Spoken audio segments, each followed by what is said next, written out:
Hello everyone, welcome to Study Civils with Anjali. Do subscribe to this channel. Let's start. आज हम early medieval India की दो powerful dynasty के बारे में पढ़ने वाले हैं. एक है पालास और दूसरे हैं राष्ट्रकूटास. एक इंटरेस्टिंग क्वेश्चन से शुरू करते हैं. अगर मैं आपसे पूछूं कि कौन सी डायनेस्टी ने बुद्धिज़्म को रिवाइव किया और नालंदा को सपोर्ट किया, तो जवाब है पालास. अगर मैं पूछूं कि कौन सी डायनेस्टी ने दुनिया का सबसे अमेजिंग रॉक कट टेम्पल बनवाया, तो आंसर है राष्ट्रकूटास.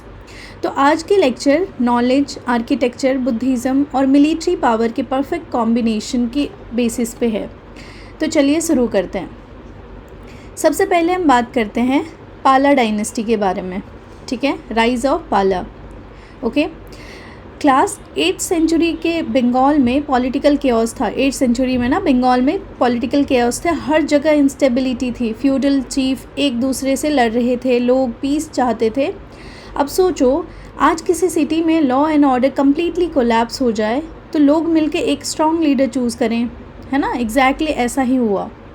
750 CE के अराउंड ना गोपाला को ना रीजनल चीफ से किंग इलेक्ट किया गया.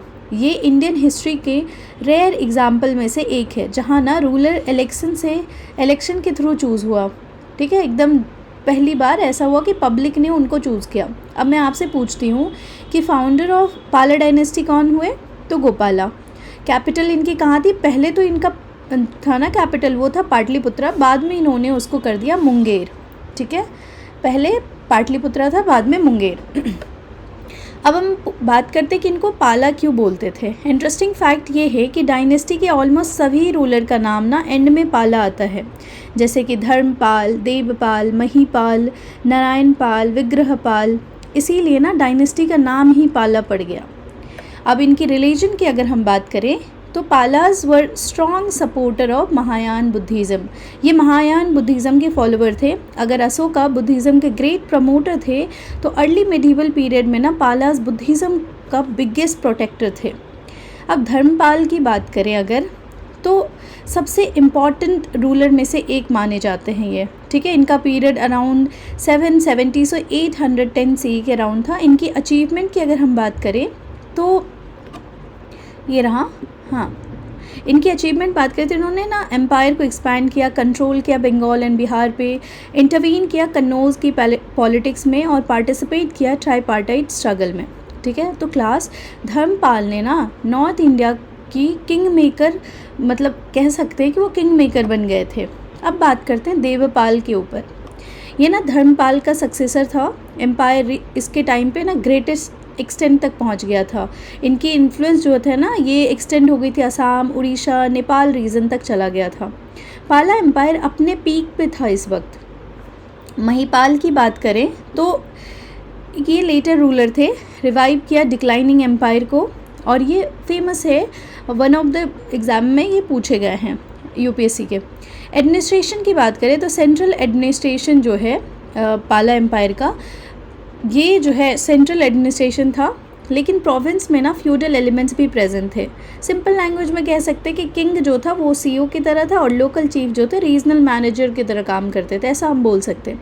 पाला की आर्ट एंड आर्किटेक्चर की अगर हम बात करें तो क्लास, जब हम पाला आर्ट बोलते हैं ना तो सबसे पहले क्या याद रहना चाहिए कि ब्रॉन्ज स्कल्पचर, बुद्धा और बुद्धिसत्व के ना ब्यूटीफुल ब्रॉन्ज इमेज यहीं से मिलता है. और ये स्कल्पचर श्रीलंका, नेपाल और साउथ एशिया तक इन्फ्लुएंस करते हैं. पाला की स्कूल ऑफ पेंटिंग की बात करें, ठीक है, तो ये जो है ना, ये रहे इनके सारे, इनका कंपैरिजन हम बाद में पहले इसके स्कूल ऑफ पेंटिंग्स के बारे में बात करते हैं कि पाला जो है ना, ये जो है पाम लीफ पे मैन्यूस्क्रिप्ट पर पेंटिंग बनाया जाता था इस वक्त. इमेजिन करो, आज हम ना टैबलेट और लैपटॉप यूज़ करते, उस टाइम ना स्कॉलर्स जो थे ना पाम लीव्स पर लिखते थे और पेंट करते थे. अगर हम विक्रमशिला यूनिवर्सिटी की बात करें तो पालास के ना ग्रेटेस्ट कंट्रीब्यूशन में से एक था ये विक्रमशिला यूनिवर्सिटी यहाँ पे. ठीक है, धर्मपाल ने ना इस्टेब्लिश की. ये नालंदा के ना बाद सबसे इम्पॉर्टेंट बुद्धिस्ट यूनिवर्सिटी बनी. नालंदा यूनिवर्सिटी का नाम आ गया तो इसके बारे में बात कर लें कि क्लास, नालंदा ना ऑलरेडी फेमस थी. ठीक है, पालास ने इसे पेट्रोनेज दिया. Thousands of student, international scholars, library, debate, research यहाँ पे होते थे. और कहा जाता है कि ये एंशियंट इंडिया का वर्जन ऑफ हार्वर्ड, ऑक्सफोर्ड और आईआईटी को एक साथ मिला दो तो वो नालंदा यूनिवर्सिटी था। ठीक है, अब सामपुर महाविहार की बात करें तो ये वाला सामपुर महाविहार जो बिहार शरीफ पटना में है, तो वेरी इंपॉर्टेंट मॉन्यूमेंट प्रेजेंट जो है, ठीक है, टेम्पल सोमपुर ये रहा। ठीक है, अभी ठीक है, one of the biggest Buddhist monasteries माना जाता है प्रेजेंट जो है, अभी आई थिंक बिहार में है, ये मेरे को चेक करना पड़ेगा। So why Palas important, Buddhism revive हुआ, यूनिवर्सिटी फ्लोरिस हुआ, इंटरनेशनल कल्चर लिंक था और स्कल्पचर एंड पेंटिंग बहुत ज़्यादा डेवलप हुआ इस टाइम पे। ठीक है, अब बात करते हैं राष्ट्रकूटाज के बारे में। ठीक है, तो डेक्कन की तरफ चलते हैं। क्वेश्चन है कि अगर पालास बुद्धिज़्म और एजुकेशन का सिंबल थे तो राष्ट्रकूटाज किस चीज़ का सिंबल थे? तो पावर, आर्किटेक्चर प्लस लिटरेचर, ये तीनों चीज़ का सिंबल थे। राइज ऑफ राष्ट्रकूटाज की बात करें तो सबसे पहले फाउंडर की बात कर लेते हैं, वो कौन थे? दंती दुर्ग, ये फाउंडर थे, अराउंड 753 CE में आए थे। उसने ना चालुक्यास को डिफीट किया और राष्ट्रकूटाज को एम्पायर इस्टेब्लिश किया, अपना राष्ट्रकूटा एम्पायर इस्टेब्लिश किया, कैपिटल रखा मान्यखेत। ओके, रीज़न की बात करें तो उस वक्त ये आता था मॉडर्न डे कर्नाटका, महाराष्ट्र, आंध्र प्रदेश और गुजरात के कुछ पार्ट्स आते थे इसमें। इसके रिलीजन की बात करें तो मेनली ना ये हिंदू रूलर थे इसमें, लेकिन ना इंटरेस्टिंग बात ये है कि वो जैनिज़्म को भी पैट्रोनाइज करते थे। तो क्लास ये ना मेडिवल इंडिया का कॉमन फीचर है कि रूलर ओफन कोई रिलीजियस, मतलब बहुत सारे रूलर ऐसे थे जिन्होंने ना रिलीजियस टॉलरेंस दिखाया। लैंग्वेज की बात करें तो यहाँ पे संस्कृत, कन्नड़ और प्राकृत लैंग्वेज यूज़ होती थी। ठीक है, गोविंद III इनकी अगर हम बात करें तो one of the most powerful ruler में से एक माने जाते हैं गोविंद III। यहाँ पे ये one of the most powerful ruler माने जाते हैं। Remember him from the tripartite struggle, उन्होंने जो है ना बहुत सारे नॉर्दर्न रूलर को डिफीट किया था और राष्ट्रकूटाज के प्रेस्टीज को एक्सपैंड किया था। ऐसा लगता था ना जैसे पूरा इंडिया उनके ना मिलिट्री स्ट्रेंथ को रिकॉग्नाइज करता हो। अमोघवर्ष फर्स्ट की बात करें, दिस पर्सन, तो अब एक डिफरेंट टाइप का रूलर आया, मिलिट्री से ज़्यादा फेमस किस लिए? ये किससे था? लिटरेचर एंड लर्निंग के लिए। उसने ना कन्नड़ लिटरेचर को ना पैट्रोनाइज किया। फेमस वर्क था इनका कविराज मर्ग जो था इसका फेमस था। तो क्लास ये कन्नड़ लिटरेचर के ना अर्लीस्ट इम्पॉर्टेंट बुक में से एक है। कृष्णा फर्स्ट, ये तो थर्ड है। कृष्णा फर्स्ट की बात करें तो राष्ट्रकूटा हिस्ट्री में ना सुपर स्टार अचीवमेंट कहते हैं। कैलाश टेम्पल जो है ना इन्होंने इस्टेब्लिश करवाया था। कैलाश टेम्पल जो इलोरा में है, इसकी बात करें दिस वन, इसकी बात करें तो क्वेश्चन आता है कि वर्ल्ड का most amazing rock cut temple कौन सा माना जाता है? तो वो है कैलाश टेम्पल जो है इलोरा में। ठीक है, इमेजिन करो आपके पास एक माउंटेन है, नॉर्मल बिल्डर क्या करेगा? स्टोन काट के टेम्पल बनाएगा। राष्ट्रकूटाज ने आर्किटेक्चर में क्या किया पता है? माउंटेन को ही टेम्पल बना दिया, उसको ऐसे कार्व किया कि पूरी की पूरी माउंटेन, एक सिंगल माउंटेन जो है उसी में मंदिर कार्व कर दिया। ठीक है, कुछ नहीं किया काटा फाटा, उसने उसी में कार्व कर दिया। तो ये से ना टॉप नीश कार्विंग कह सकते हैं हम इसको। कोई मॉडर्न मशीन नहीं, कोई क्रेन नहीं, कोई कंप्यूटर नहीं, सिर्फ प्लानिंग स्किल और डेडिकेशन। और आज भी ना इंजीनियर्स देखकर अमेज्ड हो जाते हैं कि ये मतलब अलग लेवल की आर्किटेक्चर है। अब मैं आपसे सवाल पूछती हूँ कि कैलाश टेम्पल किसने बनवाया? कृष्णा फर्स्ट ने। राष्ट्रकूटा आर्ट की बात कर लें तो फीचर है कि इन्होंने ना रॉक कट आर्किटेक्चर बनवाया, massive temples, detail carving, engineering excellence दिखाई। तो क्लास अजंता पेंटिंग ना इम्प्रेसिव है, लेकिन इलोरा की ना कैलाश टेम्पल इंजीनियरिंग में ना मिरेकल है, वो मतलब वन ऑफ द बेस्ट, आप देखो तो लगेगा। कॉइन्स की बात करें तो राष्ट्रकूटा इशू करते थे गोल्ड कॉइन, सिल्वर कॉइन और कॉपर कॉइन्स भी इशू करते थे। तो स्ट्रॉन्ग इकोनॉमी का एक इंडिकेशन होता है ये सब।